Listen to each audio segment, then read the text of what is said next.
A'udzu billahi minasyaitonir rajim. Bismillahirrahmanirrahim. Astaghfirullah rabbi wa atubu ilaih. Walhamdulillahi rabbil alamin. Thumma salatu wassalamu ala asyrafil anbiya'i wal mursalin. Habibina wa habibi rabbil alamin. Abil Qasimi Muhammad. Allahumma salli ala Muhammad wa ala ali Allahumma salli ala Muhammad wa ali Allahumma salli wa ala alihi ya tayyibin tahirin al-ma'sumin al-muntajabin. Amma ba'du, assalamualaikum jami'an warahmatullahi wabarakatuh. Waalaikumsalam warahmatullahi wabarakatuh. Bagaimana yang telah kita setengah sepakati bahwa kalau tidak ada usulan judul maka mungkin tanya jawab atau saya sendiri yang memiliki judul. Untuk hari ini ada dua judul yang diusulkan oleh teman-teman. Yang pertama mengenai kepemimpinan Imam Ali Zainal Abidin alaihissalam pasca kejadian Karbala. Lalu ada yang mengusulkan juga masalah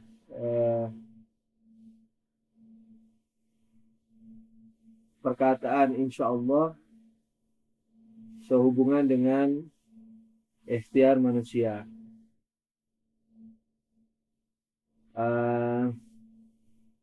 Saya pilih yang pertama saja dulu. Kalau nanti tidak terbahas, dapat dipertanyakan di tanya jawabnya saja. Bahwa kemarin juga sudah kita bahas sekilas, yakni di peringatan Asyura, 10 hari kajian kita yang berturut-turut itu, bahwa pada masa syahidnya Imam Husain, pada detik syahidnya Imam Husain alaihissalam,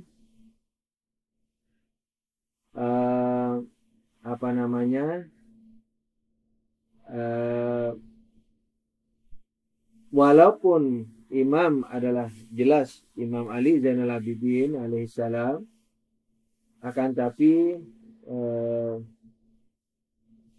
yang ditunjuk sebagai wakil imam atau jubir, juru bicara maksum,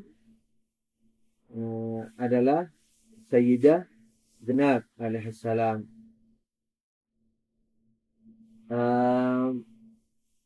Jadi pada detik-detik awal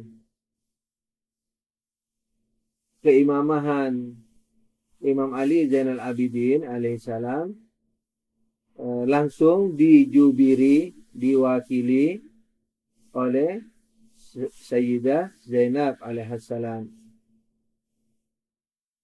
Hal itu karena sudah pasti banyak hikmahnya, karena Allah sendiri mengatakan, A'udzubillahi minasyaitonirrajim, wa makaru wa makarallah wallahu khairul makirin. Jadi mereka bertipu daya dan Allah juga jadi bertaktik, dan Allah sebaik-baik pelaku taktik. Sebentar dulu ayat ini ya. Wa makaru wa makarallah wallahu khairul makirin. Surat 3 ayat 54. Mereka bertipu daya, bertaktik-taktik. Ini para kafirin maksudnya. Wa makarallah, dan Allah juga bertaktik. Wallahu khairul makirin, dan Allah sebaik-baik pembuat taktik. Nah, salah satu daripada taktik apa namanya ya, kalau boleh dikatakan pengkudeta terhadap keimamahan Ahlul Bait alaihissalam ini adalah jadi salah satu taktik besarnya adalah menghabisi para imam tentunya. yakni bukan hanya diambil keimamahannya, kekhalifaannya, melainkan juga dibantai. Jadi masing-masing orang yang mengambil keimamahan ini adalah memiliki derajat masing-masing. Ada yang sampai yang hanya sampai tingkat merampas kekuasaan saja. Ada yang mengancam untuk membunuh. Ada juga yang apa namanya itu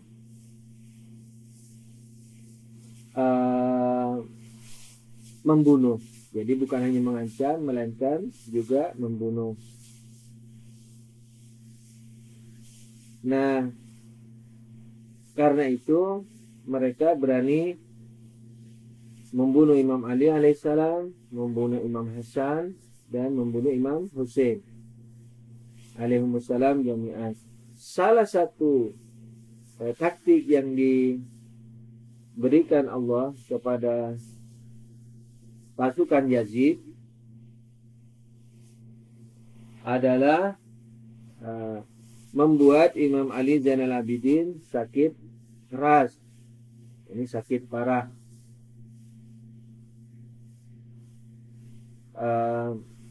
Sebelum saya teruskan, mungkin sempat bertanya di benak antum bahwa bagaimana mungkin imamah itu bisa dirampas. Ini bagaimana mungkin imamah bisa dirampas.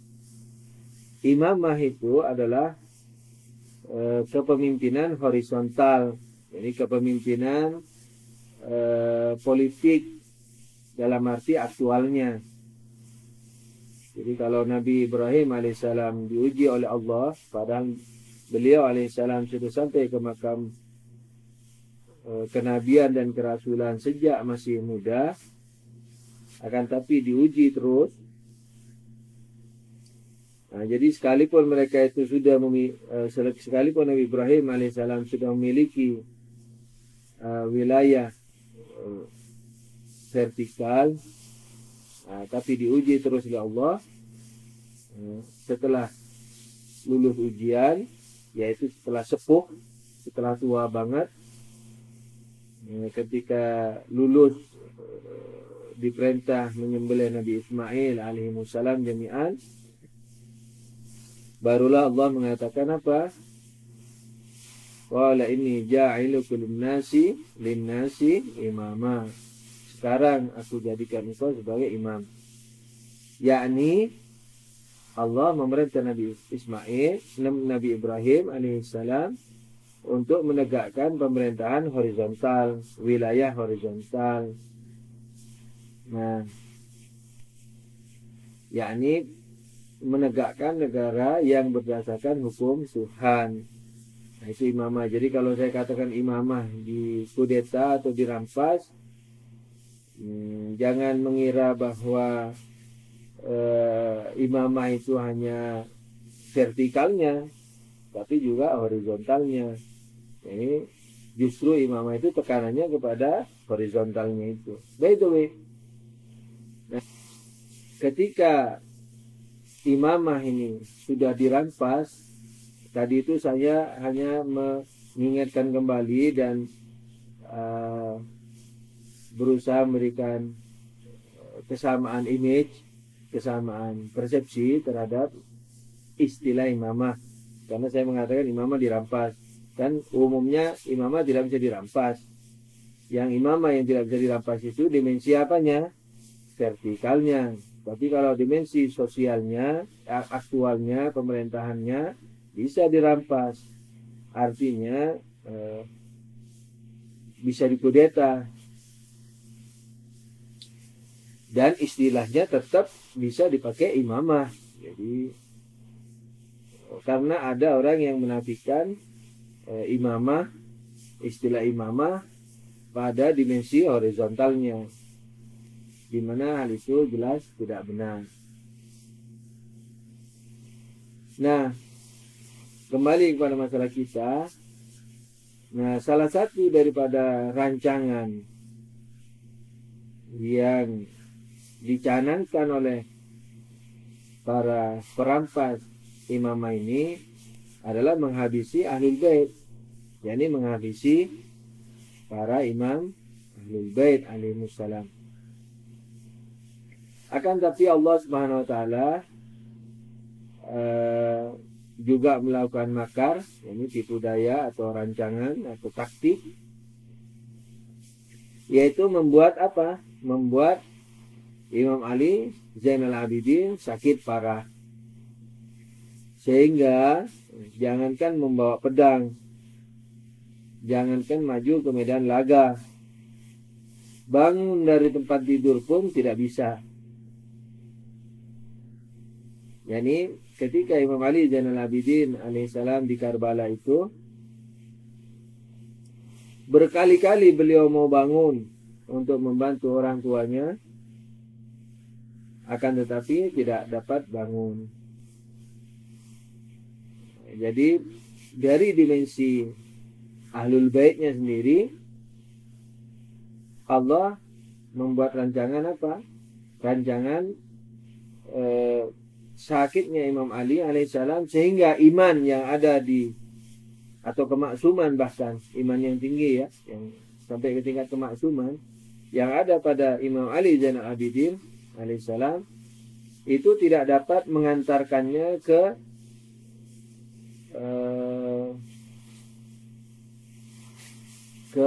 makam kesyahidan, karena belum maslahat tentunya. Nah, seandainya Imam Ali Zainal Abidin alaihissalam sehat, maka secara imannya Imam Ali yang sampai ketika maksum, sudah pasti beliau akan maju ke medan laga membela imam pada zaman itu. Siapa imam pada zaman itu? Yaitu Imam Husain alaihissalam. Akan tapi Allah membuat beliau sakit sehingga bangun dari tempat tidur pun tidak bisa. Ini dari tinjauan ke dalamnya. Tinjauan dari luarnya apa? Bahwa tekad bulat yang ada pada musuh-musuh Ahlul Bait itu, bahwa mereka akan menghabisi semua yang maju ke medan laga, tak peduli itu cucu Nabi atau putra Ali alaihissalam jami'an. Nah, ketika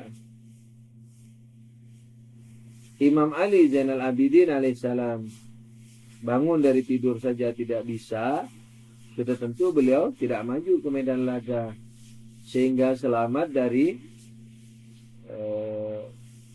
pembantaian pasukan Yazid. Nah, ketika Imam Husain syahid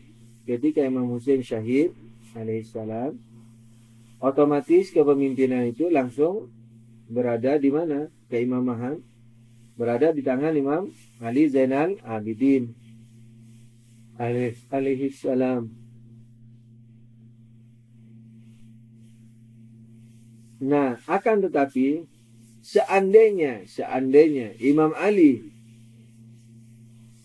berkata-kata saja, misalnya melakukan propaganda segala macam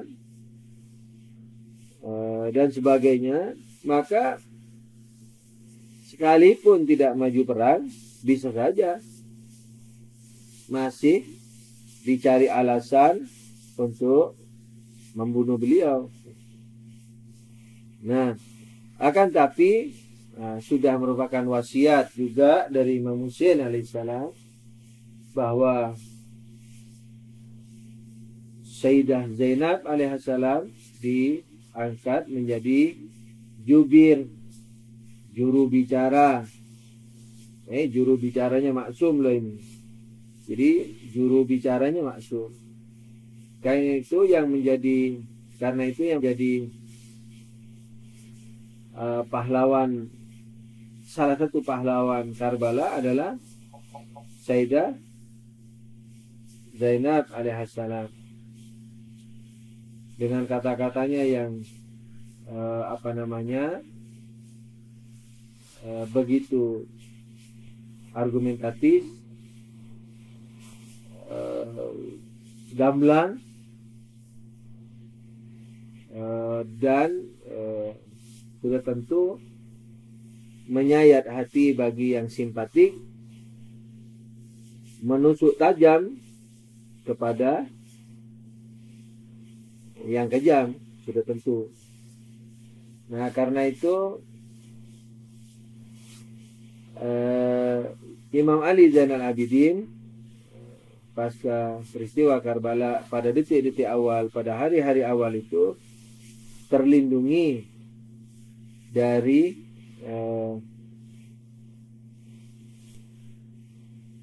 pembantaian. Sebenarnya beberapa kali Imam Ali alaihissalam mau dibunuh karena masih tersisa seorang laki-laki dari keluarga Imam Husain alaihissalam, tapi berkali-kali juga Hazrat Zainab melindungi beliau dengan telungkup, yakni melindungi Imam Ali Zainal Abidin, keponakannya itu. Jadi seandainya ditebas dengan pedang, maka yang akan dikenai pedang adalah Sayyidah Zainab alaihissalam. Pernah juga sekali ketika awal-awal kali ternyata terlihat masih ada pemuda yang masih hidup, mereka mencari alasan untuk membunuh Imam Ali Zainal Abidin. Lalu salah satu tentara Yazid membaca ayat mengatakan bahwa kalau kamu tahu sebelum ayat ini apa, maka kamu tidak akan dibunuh. Tapi kalau tidak tahu, maka kamu akan dibunuh. Sebenarnya dia mencari-cari alasan. Jadi asal bicara aja. Nah, akan tapi sebagaimana maklum, Imam Ali adalah imam maksum, dengan mudah membaca ayat sebelumnya. Jadi mereka membuat makar, membuat taktik, tipu daya, dan Allah pun membuat makar, membuat taktik. Karena itu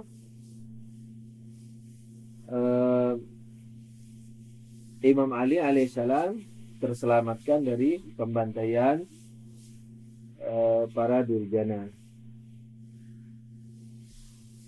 Kira-kira ketika Imam Ali sudah mulai aman, jadi sudah mulai kendor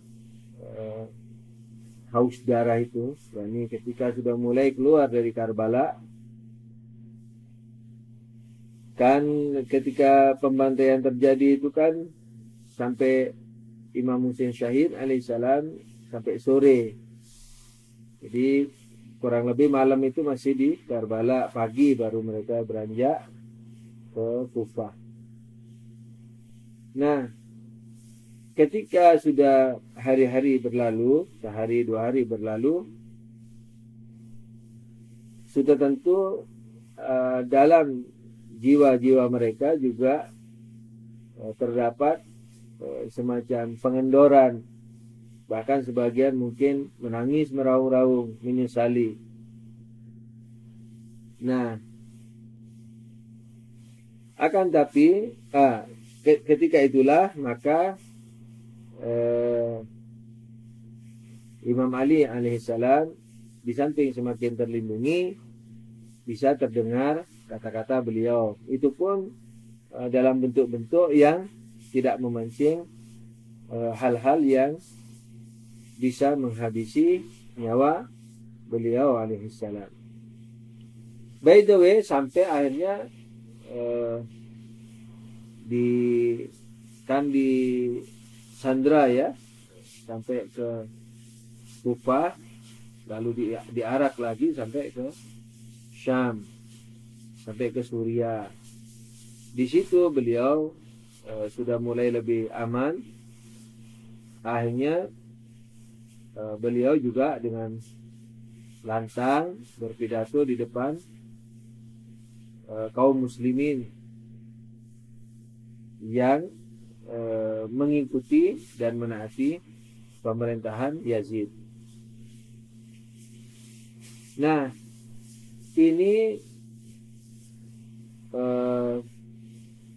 fase pertama dari kepemimpinan Imam Ali Zainal Abidin pasca kesyahidan Imam Husain di Karbala alaihissalam.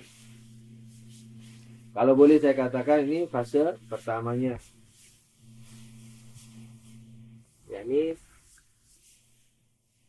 pasca peristiwa dan tragedi Karbala. Setelah itu beliau kembali ke Madinah. Setelah itu beliau kembali ke Madinah.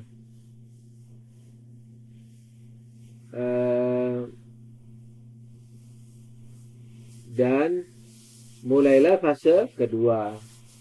Nah, fase kedua ini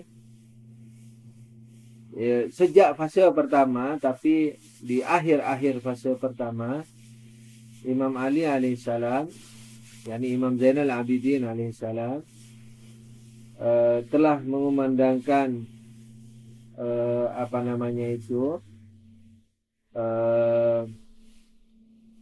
persepsi Islam, yakni ajaran beliau kepada umat, bahwa istilahnya kebenaran itu adalah Islam, kemudian Islam itu pun yang diwariskan, yang diriwayatkan, yang disinambungkan oleh Ahlul Bait yang maksum alaihimussalam. Nah, pada fase kedua ini kembalinya beliau ke Madinah, beliau tidak tidak bertambah reda dari penjelasan-penjelasan beliau. Ini penyuluhan beliau, melainkan semakin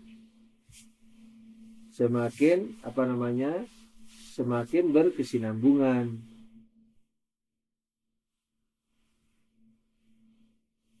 Nah, banyak yang dilakukan Ahlul Bait, yakni baik Imam Ali Zainal Abidin alaihissalam atau Hazrat Zainab alaihissalam, dalam menegakkan agama yang sebenarnya. Salah satu cara yang dilakukan oleh mereka adalah mendirikan peringatan Asyura, yakni tapi bukan hanya terbatas pada bulan Muharram kalau zaman itu, melainkan majlis itu berketerusan, yakni pada awal-awal kejadian itu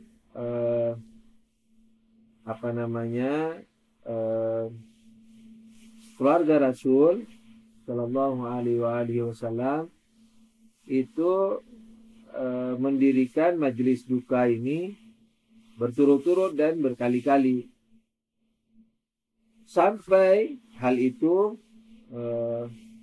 membuat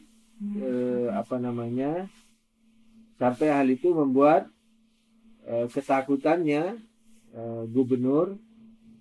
para gubernur atau gubernur Madinah dari pihak Yazid. Nah, jadi sebenarnya peringatan Asyura ini tidak seperti yang dikira oleh sebagian orang, bahwa dia ini hanya bersifat spiritual, bersifat ubudiyah, bersifat seremonial. Bukan begitu. Karena itu sebagian orang kadang-kadang ingin berbuat baik, lalu mendirikan apa? Mendirikan kegiatan-kegiatan sosial pada tanggal 10 Muharram. Padahal yang demikian itu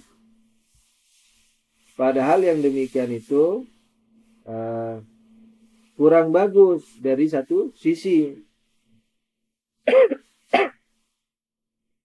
Jadi kalau pengabdian sosial itu dilakukan dengan tidak menafikan adanya, dengan tidak menafikan pendirian majelis, jelas tidak ada masalah. Tapi kalau menafikan adanya majelis, nah itu pasti bermasalah. Pasti tidak afdal, tidak bagus. Kenapa demikian? Karena inti daripada peringatan Asyuranya itu adalah mengembalikan sosial muslimin kepada Islam yang sebenarnya. Jadi pengembalian pengembalian pengetahuan Islam atau keimanan, fikih dan segala macam kepada yang sebenarnya, mengembalikan umat kepada Islam yang suci,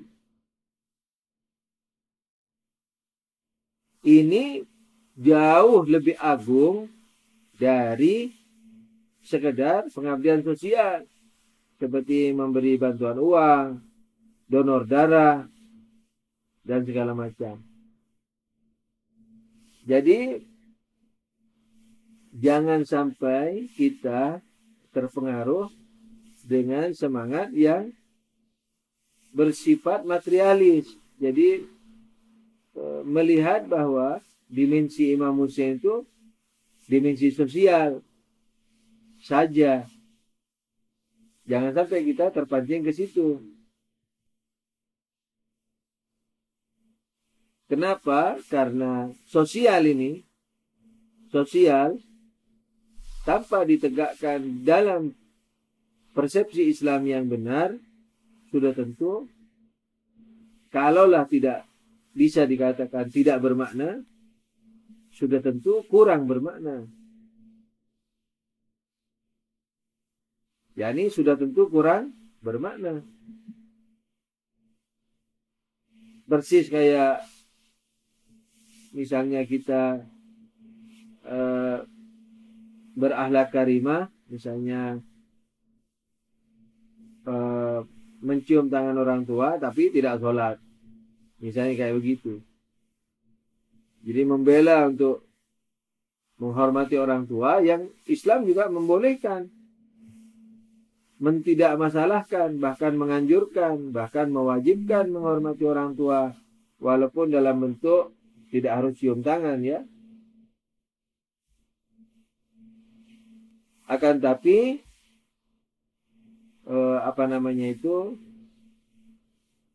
tidak berarti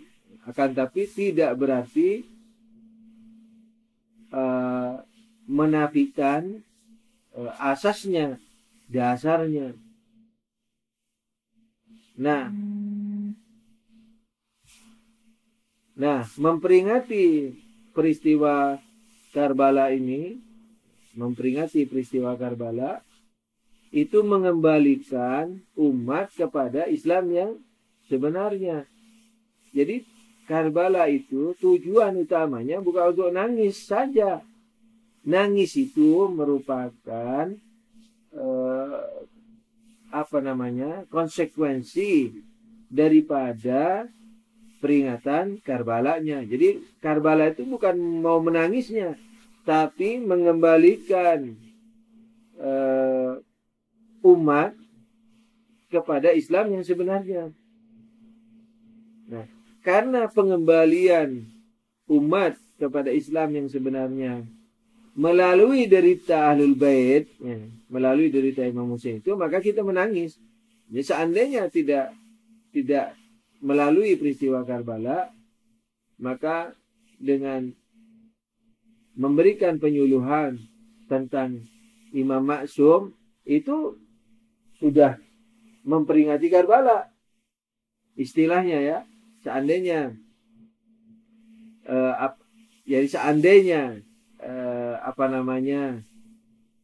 cukup hanya dengan penjelasan argumentatif terhadap kepemimpinan Ahlul Bait, maka sudah terlaksana peringatan Karbala itu. Karena itu tangisnya itu merupakan fadilah yang lain, bukan inti, bukan nafas daripada peringatan Asyura. Ini nafasnya itu adalah pengembalian umat kepada Islam yang benar. Nah, Islam yang benar kepada siapa? Shiratal Mustaqim, kepada jalan yang lurus. Jalan yang lurus yang mana? Yang tidak ada salahnya, waladhdallin. Yang tidak ada salahnya yang mana? Ya yang maksum. Nah, ini nafas peristiwa Karbala itu. Nah, sedang derita dan kepedihan yang ada itu instrumennya. Akan tapi instrumen ini karena bagi umumnya umat yang hanya memiliki prinsip material, maka instrumen ini menjadi sangat penting. Kenapa menjadi sangat penting? Nah, karena sebagaimana yang sudah dijelaskan pada hari-hari Muharram kemarin, karena dia merupakan hentakan yang sangat dahsyat. Jadi dia merupakan hentakan yang sangat dahsyat. Dia menghentak. Sehingga membuat nafas asli Karbala, yaitu tentang imamah dan wilayah imamah Ahlul Bait ini lebih lancar tersalur, lebih mudah dimengerti dan dipahami. Begitu. Karena itulah para imam mengatakan apa? Para imam kita mengatakan apa? Kalau kalian bisa menangis, maka pahalanya sekian, kan gitu. Menangis setetes air mata saja sudah dapat memadamkan api neraka, kan gitu. Nah, kalau tidak bisa menangis, bertangis-tangisanlah karena Allah. Kalau tidak bisa juga, maka bersedihlah, kan begitu. Nah, ini yang dianjurkan menangisnya itu bukan tangisannya sebenarnya. Ini yang mengangkat kita ke derajat yang surgawi itu bukan tangisan kepada Imam Husainnya, Biar kita menangis air mata darah kepada Imam Husain, tapi tidak mengimani imamnya, keimamahannya, tidak ada gunanya tangisan itu. Atau setidaknya tidak berbobot sebagaimana yang diinginkan dalam hadis. Begitu. Nah, jadi yang diinginkan itu adalah apa? Nafas aslinya Karbala, yaitu wilayah Ahlul Bait. Karena wilayah ini penentu Islam. Karena dia jalan yang lurus. Ini pentingnya. Nah, tangisan itu karena memang merupakan irama dari estafet terakhir Ahlul Bait. Kan estafet pertama menjelasin kayak Imam Ali bin Abi Thalib kan gitu toh. Dibunuh di masjid, belum juga bergerak orang. Sampai ke Imam Hasan diracun Muawiyah, juga tidak bergerak manusia, umat. Akhirnya sampai ke peristiwa Karbala, baru orang hiruk pikuk, kan begitu. Ini estafet terakhir perjuangan yang sangat pedih, kan gitu. Di mana sebenarnya seandainya cukup dengan diracunnya Imam Hasan, tidak perlu ada Karbala. Nah, tapi karena diracunnya Imam Hasan tidak menghentak manusia, umat, tidak menghentak umat Islam kembali kepada ajaran yang benar, maka perlu adanya Karbala. Begitu. Nah, jadi tangisan-tangisan yang dianjurkan itu merupakan kesunahan. Jadi kesunahan bukan kewajiban. Tapi sunnahnya luar biasa sudah tentu. Karena menyemarakkan, membantu estafet terakhir perjuangan Ahlul Bait. Sehingga harus dirajang-rajang di Karbala itu. Jadi sangat penting artinya tangisan Imam Husain. Kenapa? Karena meneruskan peristiwa Imam Husain secara dini. Kalau diperingati tanpa tangisan, nah, maka meluntur. Ini hentakan yang ada di Karbala itu meluntur. Menjadi semakin lemah. Padahal dia merupakan estafet terakhir. Tidak ada kekejaman lagi kira-kira ya, melebihi kekejaman itu. Nah, dengan demikian maka harus dipelihara, termasuk instrumennya tadi. Jadi memperingati Asyura itu dengan majelis dan peringatan dan tangisan itu merupakan akar daripada Karbala. Kalau ngabdi sosial ya bisa besoknya, bisa kapan saja selain majelisnya. Jangan sampai pengabdian sosial donor darah misalnya pas di majelis Asyura. Jadi harus dibuat, jangan sampai kita termakan isu-isu isu-isu yang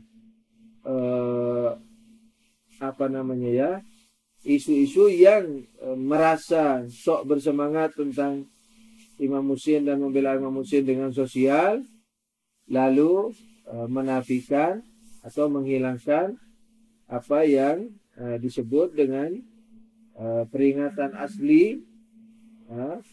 asli dari peristiwa Karbala. Karena itulah maka pada fase kedua kepemimpinan Imam Ali Zainal Abidin ini adalah tekanannya di mana? Peristiwa Karbala.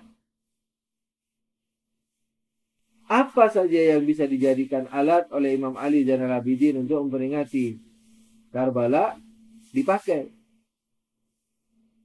Misalnya Imam Ali sedang berjalan di pasar, lalu melihat orang menyembelih kambing. Beliau secara natural ingat kepada orang tuanya, ya kan? Ketika melihat, ketika Imam Ali Zainal Abidin di pasar melihat orang menyembelih kambing, secara natural Imam Ali ingat kepada orang tuanya, natural. Tapi hal itu dijadikan alat oleh beliau untuk menjadi dakwah memperingati Asyura. Karena memperingati Karbala atau Asyura mengembalikan umat kepada adalah bentuk usaha-usaha pengembalian umat kepada apa? Ajaran Islam yang sebenarnya. Yang sebenarnya yakni maksum. Karena itu Imam Ali di pasar menangis. Lalu ditanya oleh orang, kenapa menangis? Nah, Imam Ali mengatakan, iya, kalian melakukan sunnah Nabi, menyembelih kambing dengan memberi minum dulu. Tapi ayahku disembelih di Karbala tanpa diberi minum. Misalnya. Jadi orang ingat lagi ke Karbala. Begitu. Nah, jadi pasca peristiwa Karbala, kepemimpinan Imam Ali alaihissalam dapat dikatakan dalam dua fase. Ya, dalam dua fase. Fase pertama yang diwakili oleh Hazrat Zainab alaihissalam. Kemudian yang ditutup fase pertama itu. Ini pembagian fase ini pembagian saya sendiri. Jadi orang boleh membagi keimamahan bentuk kepemimpinan Imam Ali dalam fase-fase atau bagian-bagian pembagian-pembagian yang lain. Nah, mengikut kepada pembagian yang saya lakukan ini, fase pertama ditutup dengan pidato Imam Ali karena sudah aman di Syam, ya, di Suriah, di istana Yazid. Lalu fase kedua dimulai dengan kembalinya beliau ke Madinah dan terus memperjuangkan Islam yang benar. Islam yang benar, yakni Islam yang maksum, bukan Islam yang perspektif, yang relatif, tapi yang maksum.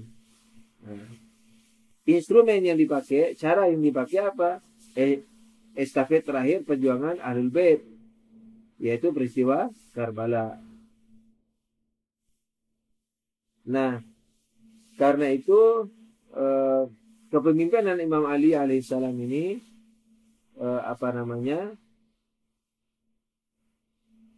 mayoritasnya diaplikasikan dalam bentuk penerangan-penerangan dan penyuluhan-penyuluhan. Akan tapi karena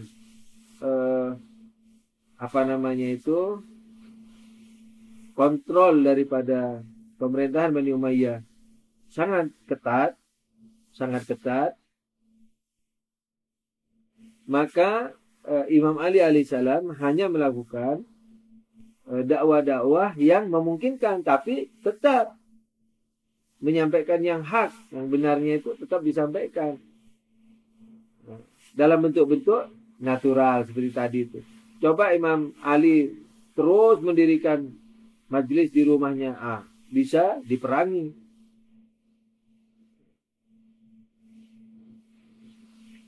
Karena itu dalam satu riwayat dikatakan bahwa ketika Hazrat Zainab alaihissalam selalu mengadakan peringatan di rumahnya setiap hari, maka dipanggil lagi ke Suriah, ke istana Yazid. Makanya salah satu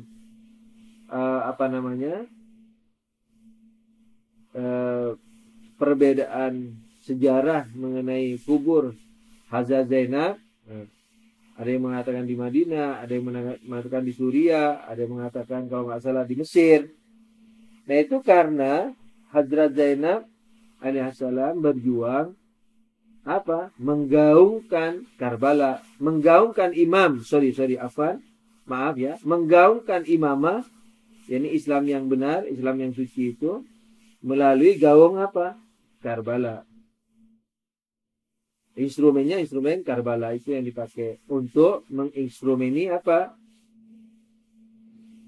imamah Islam yang benar, shiratal mustaqim, jalan lurus, waladhdallin, yang tidak ada salahnya. Nah, karena itu yang tadinya Hazrat Zainab sudah dilepas untuk kembali ke Madinah, ditarik lagi oleh Yazid ke Suria. Karena itulah kubur beliau ada di Suria.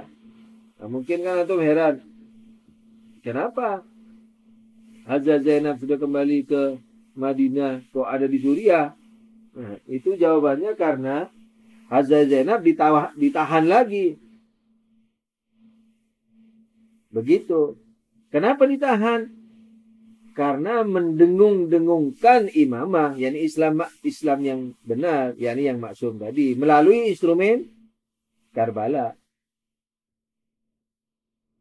Nah, kalau Imam Ali alaihissalam sedahsyat Hazrat Zainab, maksudnya berketerusan begitu ya, tidak mustahil beliau juga akan dipenjara.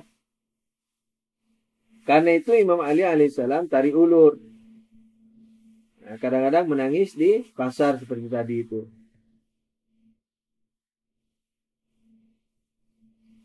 Kadang-kadang menangis di pasar seperti tadi. Atau kadang-kadang membaca doa. Doanya tapi dibacanya keras. Jadi agak nyaring suaranya. Nah, karena itulah maka salah satu daripada warisan Imam Ali Zainal Abidin apa? Sahifah Sajadiyah. Karena orang Arab pada masa itu kalau mendengar bacaan syair, ayat atau apa saja, gampang hafal mereka kelebihannya waktu itu. Karena itu doa-doa Imam Ali banyak dihafal oleh orang. Nah, doa-doa ini adalah bentuk dari apa? Dari syiar Imam Ali Zainal Abidin. Jadi perjuangan daripada Imam Ali Zainal Abidin. Intinya bahwa Ahlul Bait itu alaihimussalam tetap berjuang menyampaikan Islam yang benar. Islam yang benar yakni Islam yang berwilayah kepada Imam Maksum.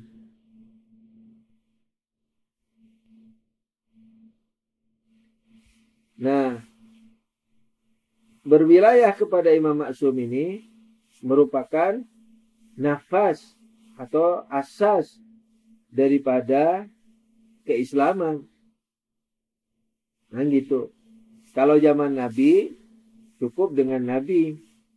Tapi ketika Nabi sudah wafat, maka sudah tidak cukup.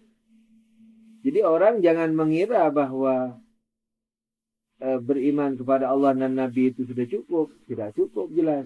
Kenapa? Karena Allah sendiri mewajibkan kita membaca ihdinas siratal mustaqim, tunjukkan ke jalan yang lurus. Sementara jalan lurus itu apa? Waladhdallin, yang tidak ada kesalahan sedikit pun. Nah, karena itu berarti harus maksum, yakni tunjukkan kami ke jalan yang lurus, jalan yang maksum. Nah, bagaimana jalan lurus? Yaitu kepada maksum kalau Nabi sudah wafat. Nah, berarti kepada imam. Jadi jangan dianggap masalah yang ranting masalah imamah ini. Nah, jadi kepemimpinan Imam Ali Zainal Abidin alaihissalam adalah secara global ada dua fase. Fase pertama diwakili oleh Hazrat Zainab alaihissalam sampai kepada ditutup dengan pidato beliau karena sudah aman. Fase kedua terus merupakan perjuangan yang disampaikan kepada masyarakat, tapi dalam bentuk-bentuk yang memungkinkan karena penjagaan sangat ketat dan tekanan juga begitu sangat ketat dan kejam. Jadi tidak hanya dalam bentuk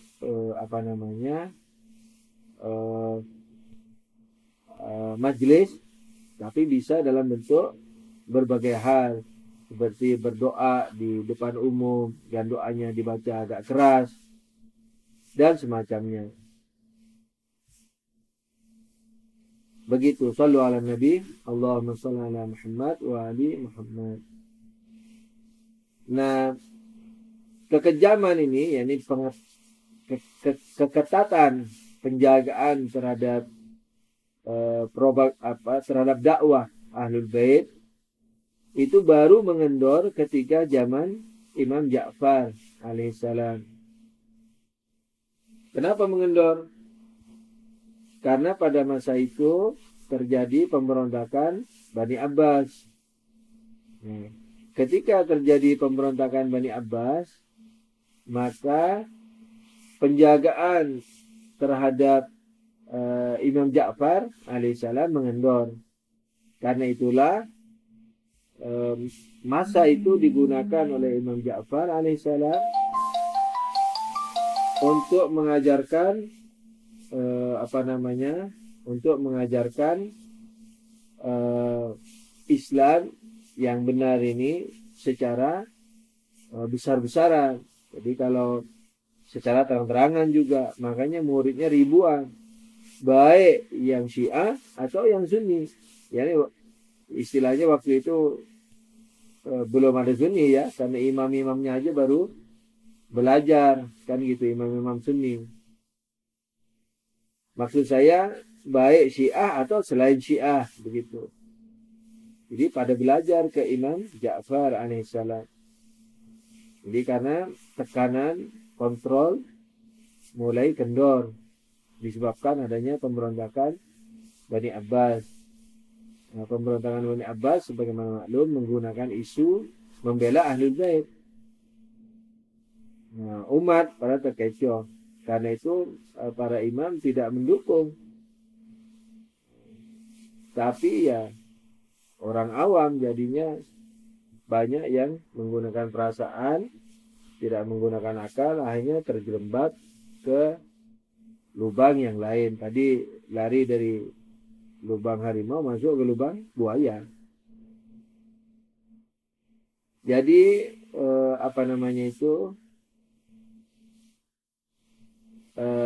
perjuangan tentang Ahlul Bait ini, Islam yang suci ini dipertahankan sebegitu rupa karena memang merupakan tugas mereka. Nah, imamah ini yakni pemerintahan aktual ini yang diperjuangkan oleh para imam ini itu terlaksana atau tidak terlaksananya, berhasil atau tidaknya, itu tidak hanya tergantung kepada pemimpinnya yang maksum, perjuangannya yang gigih, tapi tergantung kepada umatnya juga. Jadi kalau umat tidak mendukung, karena pemerintahan itu dua arah, bukan satu arah, maka sudah pasti tidak akan ada pemerintahan maksumin. Nah, tidak adanya pemerintahan maksumin ini bukan berarti apa? Bukan berarti syahnya pemerintahan selain maksumin. Jadi kalau terlihat maksumin kadang-kadang istilahnya semacam berbaiat, itu karena takiyah dan jelas diriwayatkan sebagai takiyah dan dikatakan sebagai takiyah. Jadi penerimaan Ahlul Bait itu sama sekali bukan penerimaan yang hakiki, tapi karena diancam untuk dibunuh. Nah, dengan demikian maka jangan sampai ada orang salah mengerti, apalagi menulis buku, apalagi mengatasnamakan Syiah lagi. Nah, itu lalu membuat perspektif sendiri tentang imamah yang mengatakan bahwa Imam Maksum menerima pemerintahan selain Maksum. Hayhat min nazillah, jauh dari prasangka itu. Jadi imam terus berjuang Kenapa tidak berhasil? Ya, karena umat yang ada tidak menyambut, dan yang menyambut sedikit. Tentu saja mereka yang tidak menyambut ini banyak hal, banyak sebab. Mungkin jauh dari imam, kan banyak yang jauh dari imam itu. Sementara Islam sudah didefinisikan secara lain. Misalnya imam tinggal di Madinah, di kota-kota lain sudah dikenai propaganda lain terhadap definisi Islam itu. Begitu. Bisa juga karena cinta dunia dan semacamnya. Karena itu ketidakberhasilan para imam, pertama bukan kesalahan para imam, yang kedua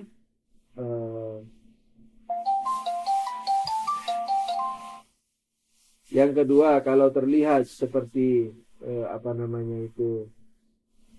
seperti menerima atau berbaiat, itu semata-mata karena melindungi nyawa mereka. Sampai Imam Ali membaca ayat yang mengatakan apa? Imam Ali bin Abi Thalib, mereka itu hendak membunuh aku. Jadi ayat yang dibaca oleh Nabi Harun alaihissalam ketika dipegang jenggotnya oleh Nabi Musa alaihissalam, karena Nabi Musa ketika turun gunung yang 40 hari di atas gunung itu melihat umatnya sudah menjadi penyembah patung lembu.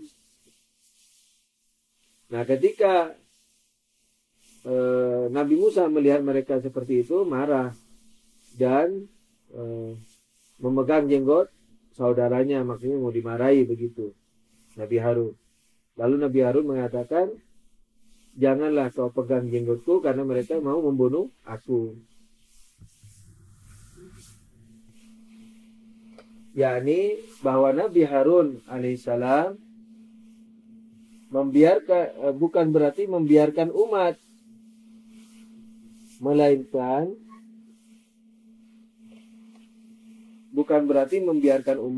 melainkan apa? Melainkan karena diancam mau dibunuh.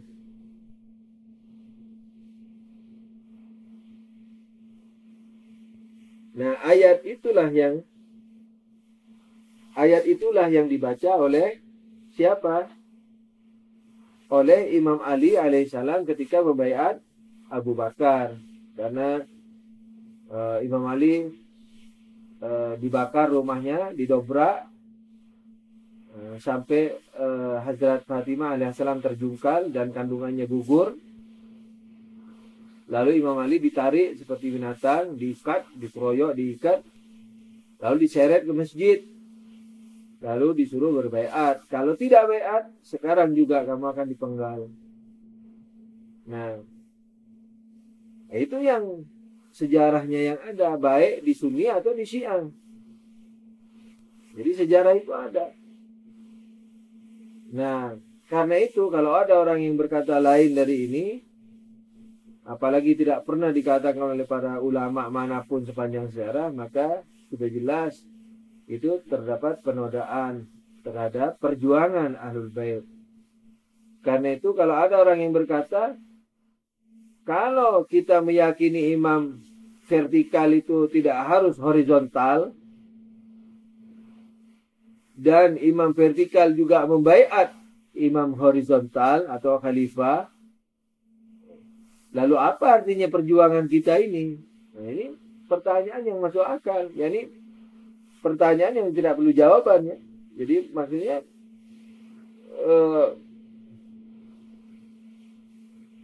seperti makan. Kalau makan barang yang tidak sehat, yang penuh penyakit kita makan, terus apa gunanya makan? Kalau bukan untuk sehat, tapi untuk sakit, terus apa gunanya makan? Ini pertanyaan yang tidak perlu jawaban. Jadi kalau kita meyakini imam vertikal itu tidak harus horizontal, dan bahkan imam vertikal berbaiat pada imam horizontal, kan ngaco. Lalu apa artinya perjuangan Karbala? Apa artinya perjuangan Imam Ali Zainal Abidin? Wallah ngaco. Jangan antum apa? Terbawa karena saya berkata wallah. Enggak, saya tidak. Jadi saya hanya menakkid saja, menekankan saja bahwa itu perkataan yang sangat ngaco. Karena Aimah berjuang untuk itu. Imam Husain berperang di Karbala dengan Yazid itu bukan karena Yazid. Siapa saja yang ada di pemerintahan Bani Umayyah diperangi oleh Imam Husain. Ini bukan perang karena Yazid, sentimen sama Yazid, bukan. Karena sudah parah. Ini Islam yang tadinya plus Imam Maksum, nah, karena plusnya ini udah dihilangin, sudah parah sampai ke tingkat pada masa Imam Husain.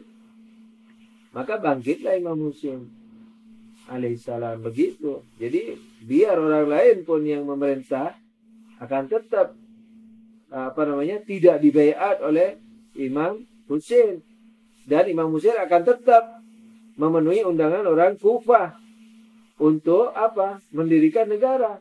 Itu bukan karena Yazid.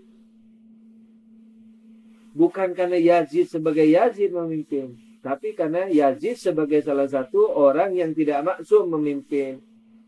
Nah, karena itu Imam Husain, siapapun yang memimpin pemerintahan Islam kala itu, karena bukan dari Imam Ahlul Bait, maka Imam Husain akan tetap alaihissalam datang ke Kufah memenuhi undangan orang-orang Kufah untuk menegakkan negara Islam ala Ahlul Bait. Begitu. Sudah tentu ya, saya berkali-kali mengulang bahwa yang mengundang Imam Husain itu tidak semuanya Syiah. Banyak yang Sunni.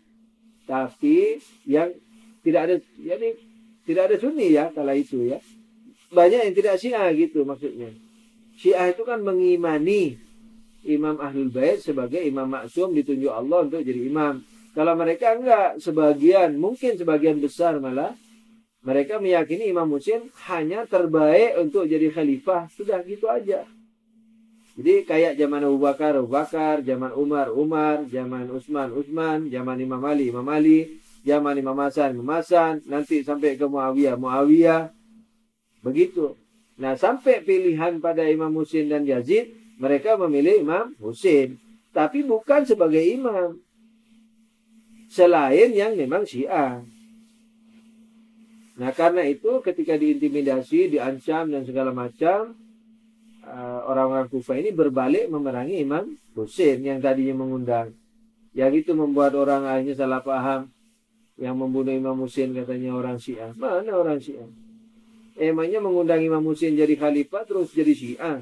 Emangnya yang membaiat Imam Ali ketika matinya Utsman, ketika Utsman mati membaiat Imam Ali, yang membaiat itu Syiah? Tidak. Jadi ada yang Syiah, ada yang tidak. Malah mayoritas yang tidak. Bisa dikatakan begitu. Mereka hanya menerima Ahlul Bait saja sebagai orang afdol untuk jadi presiden, anggaplah gitu. Bukan meyakini Imam Maksum. Nah, Imam Ahlul Bait tidak peduli dengan keyakinan masing-masing. Tapi menjelaskan sudah tentu ya. Pasti Imam Ahlul Bait menjelaskan imamah itu. Tapi apakah orang beriman dengan itu atau tidak, itu bukan masalah Ahlul Bait. Masalah Ahlul Bait adalah kalau bisa menegakkan negara yang berhukum-hukum Tuhan yang didukung oleh rakyatnya. Baik rakyatnya itu mengimani sebagai imam 12, sebagai imam maksum, atau hanya menerima sebagai orang yang afdol. Nah, itu tidak ada masalah. Karena masalah yang utama daripada falsafah penegakan negara berhukum Tuhan ini adalah menegakkan keadilan di segala aspek kehidupan. Keadilan Islam secara maksum. Baik yang diadili itu kafir atau Syiah atau Muslim yang bukan Syiah. Begitu. Emangnya ketika Nabi dulu menegakkan negara Islam, rakyatnya semua Muslim? Kan tidak. Jadi ada yang Kristen, Yahudi ada. Tapi dihukum dengan hukum Islam. Berkenaan dengan hak-hak asasi, hak-hak antar umat, maka hukum yang dipakai hukum Islam. Tapi kalau waris-mewaris di antara mereka, ya terserah mereka. Begitu. Saya pikir ini untuk pancingan. Dan kalau ada pertanyaan tidak mesti harus masalah topik ini. Dan saya pikir saya coba dulu, saya akhiri. Lalu masuk ke fase kedua. Ikut-ikutan fase menjadi, yaitu fase tanya jawab. Sallu ala Nabi. Allahumma salli ala Muhammad wa ali Muhammad wa ajil farajahum.